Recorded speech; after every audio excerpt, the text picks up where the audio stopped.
Perkenalan nggak? Assalamualaikum warahmatullahi wabarakatuh. Saya Yogi Asmara. Saya izin memberikan presentasi tentang kewarganegaraan global, yaitu sebuah tipologi untuk membedakan berbagai konsepnya. Uh, Tipologi kewarganegaraan global terdiri dari dua basis. Yang pertama itu ada tipologi kewarganegaraan global berbasis kosmopolitan, dan juga ada tipologi kewarganegaraan global berbasis advokasi. Nah, yang pertama kali kita bahas yaitu ada tipologi kewarganegaraan global berbasis kosmopolitan, di mana tipologi ini yaitu pengelompokan berbagai konsep kewarganegaraan global yang mendasarkan diri pada gagasan universalitas, hak asasi manusia, dan perspektif yang lebih luas mengenai tanggung jawab global. Dalam tipologi ini, kewarganegaraan global dilihat dari sudut pandang yang mencakup nilai-nilai dan aspirasi universal yang bersifat inklusif, yang melampaui batas-batas nasional dan juga bersifat mendunia. Terdapat beberapa jenis konsepsi kewarganegaraan global yang berbasis kosmopolitan, yaitu ada kosmopolitan politik, kosmopolitan moral, kosmopolitan ekonomi, dan juga kosmopolitan budaya. Yang pertama itu kosmopolitan politik, yaitu konsep yang menekankan pentingnya pembentukan struktur politik global yang dapat mengatasi isu-isu seperti perdamaian, hak asasi manusia, dan perubahan iklim di tingkat global. Nah, penganutnya percaya pada perlunya otoritas global yang mengatur hubungan antar negara dan juga mempromosikan kerjasama internasional. Yang kedua ada kosmopolitan moral. Pendekatan ini berfokus pada norma-norma moral yang bersifat universal dan mengedepankan nilai-nilai seperti keadilan, persamaan, dan etika global. Konsep ini menegaskan pentingnya menghormati hak asasi manusia dan meminimalkan ketidaksetaraan di seluruh dunia. Yang ketiga ada kosmopolitan ekonomi, di mana konsep ini menyoroti aspek ekonomi dan perdagangan dalam konteks global, yang mencakup gagasan perdagangan yang adil, pembangunan berkelanjutan, dan juga tanggung jawab perusahaan multinasional terhadap masyarakat dunia. Yang terakhir ada kosmopolitan budaya, di mana kosmopolitanisme budaya menghargai keberagaman budaya di seluruh dunia dan mempromosikan pertukaran budaya yang positif, yaitu menentang hegemoni budaya dan menekankan pentingnya memahami dan menghormati keragaman budaya. Nah, tipologi kewarganegaraan global berbasis kosmopolitan ini menunjukkan bahwa kewarganegaraan global tidak terbatas pada perspektif nasional ataupun lokal, namun juga mencakup elemen-elemen yang mencerminkan visi global yang lebih luas. Konsep ini mempromosikan gagasan bahwa individu memiliki tanggung jawab global dalam menjawab tantangan global yang semakin kompleks, seperti perubahan iklim, konflik internasional, dan juga ketidaksetaraan ekonomi. Nah, selain tipologi kewarganegaraan global berbasis kosmopolitan, ada juga tipologi kewarganegaraan global berbasis advokasi, di mana tipologi ini yaitu pengelompokan berbagai konsep kewarganegaraan global yang menekankan sikap kritis dan upaya untuk mendorong perubahan sosial, politik, atau ekonomi yang lebih progresif dalam konteks global. Konsep ini mencakup beberapa bentuk, yaitu ada kewarganegaraan sosial, kritis, lingkungan, dan juga spiritual.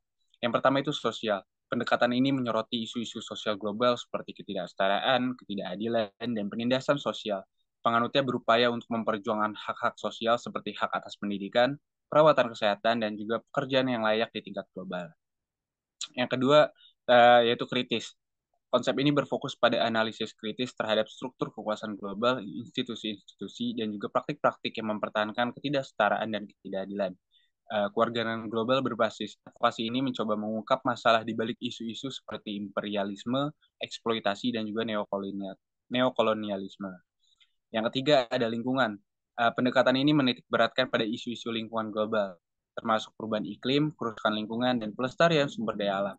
Penganutnya berupaya untuk melindungi dan merestorasi lingkungan alam semesta serta mendorong praktik berkelanjutan. Yang terakhir itu ada spiritual, di mana konsep ini menyoroti dimensi spiritual dalam kewarganegaraan global dan menekankan pada nilai-nilai etika, kebijaksanaan, dan keadilan dalam konteks global. Yaitu dapat mencakup gagasan tentang kedamaian, solidaritas, dan perasaan keterhubungan dengan alam semesta. Kewarganegaraan global berbasis advokasi ini mendukung perubahan sosial positif dan adil di tingkat global, dan seringkali melibatkan gerakan sosial, aktivis, dan organisasi nirlaba yang bekerja untuk mencapai tujuan tersebut. Pendekatan ini menekankan keterlibatan aktif dalam perubahan sosial dan politik, serta menyoroti peran individu dan kelompok dalam mempromosikan perubahan positif di dunia. konsep ini berusaha untuk mengatasi ketidaksetaraan, ketidakadilan, dan isu-isu sosial yang berkaitan dengan warga negara global. Lalu selanjutnya itu ada pendekatan untuk membedakan model kewarganegaraan global. Nah, eh, pendekatan ini terbagi menjadi tiga, yaitu ada pendekatan dikotomis, pendekatan atribut, dan juga pendekatan isme. Eh, pen- yang pertama itu pendekatan dikotomis, yaitu pendekatan yang mencirikan eh, kewarganegaraan global dengan menggunakan perbedaan biner atau kontras yang tajam. Misalnya model kewarganegaraan global positif dan juga negatif dapat digunakan untuk memisahkan pendekatan yang mendukung gagasan kewarganegaraan global dari yang menentangnya. Pendekatan ini seringkali menawarkan pemahaman yang sangat sederhana tetapi dapat mengabaikan kompleksitas sebenarnya.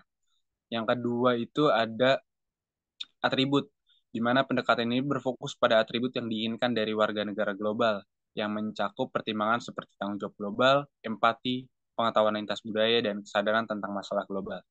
Pendekatan ini terutama digunakan dalam konteks pendidikan dan pengembangan kurikulum untuk memahami tujuan pembelajaran terkait warga negara global.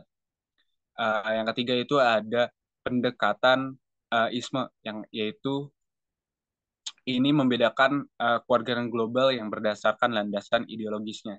Beberapa model kewarganegaraan global berbasis ideologi tertentu seperti kosmopolitanisme moral, multikulturalisme liberal, neoliberalisme, atau fokus pada lingkungan hidup.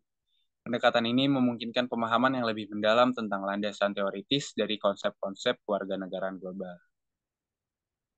Nah, dari ketiga pendekatan itu membantu kita untuk memahami keragaman pandangan dan pendekatan dalam hal kewarganegaraan global serta menilai implikasi praktis dan filosofisnya. Dengan memahami perbedaan dalam model kewarganegaraan global, kita dapat lebih baik merumuskan strategi dan kebijakan yang relevan dalam menghadapi isu-isu global yang semakin kompleks dan mendesak. Nah, selanjutnya ada evaluasi kurikulum pendidikan kewarganegaraan global, di mana evaluasi kurikulum pendidikan kewarganegaraan global ini melibatkan tiga dimensi utama, yaitu ada anteseden, transaksi, dan hasil.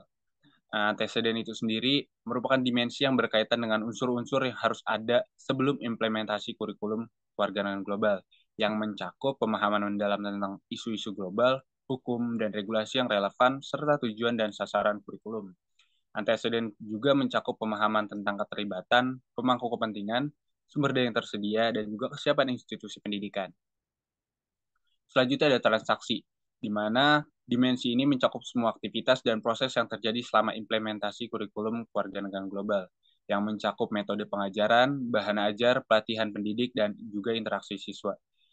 Evaluasi dalam dimensi ini melibatkan pemantauan dan penilaian efektivitas pengajaran kewarganegaraan global, serta penyesuaian yang mungkin diperlukan selama proses. Nah, yang selanjutnya itu ada hasil, di mana dimensi ini mengevaluasi pencapaian siswa dan dampak jangka panjang dari kurikulum kewarganegaraan global, yang mana mencakup pemahaman siswa tentang isu-isu global, kemampuan mereka dalam berpikir kritis, dan juga tindakan sosial yang diambil. Hasil juga mencakup dampak yang lebih luas pada masyarakat, seperti kontribusi siswa terhadap perubahan positif dalam isu-isu global dan partisipasi dalam proyek kewarganegaraan global. Ketiga dimensi ini saling terkait dan penting dalam memastikan keberhasilan kurikulum kewarganegaraan global. Evaluasi yang komprehensif mencakup pemahaman tentang sejauh mana kurikulum tersebut memenuhi tujuan pendidikan kewarganegaraan global, efektivitas pengajaran, dan dampak pada siswa dan masyarakat secara keseluruhan. Adapun dalam evaluasi ini pada analisis kurikulum pendidikan kewarganegaraan global ada 8 konsepsi yang dapat digunakan sebagai alat untuk mengevaluasi kurikulum. Di mana analisis bagaimana konsepsi tersebut dapat digunakan dalam evaluasi kurikulum, singkatnya itu seperti konsepsi sosial dan juga konsepsi budaya kewarganegaraan global, yang mana yang paling umum dipromosikan dalam dokumen kurikulum yang ditinjau.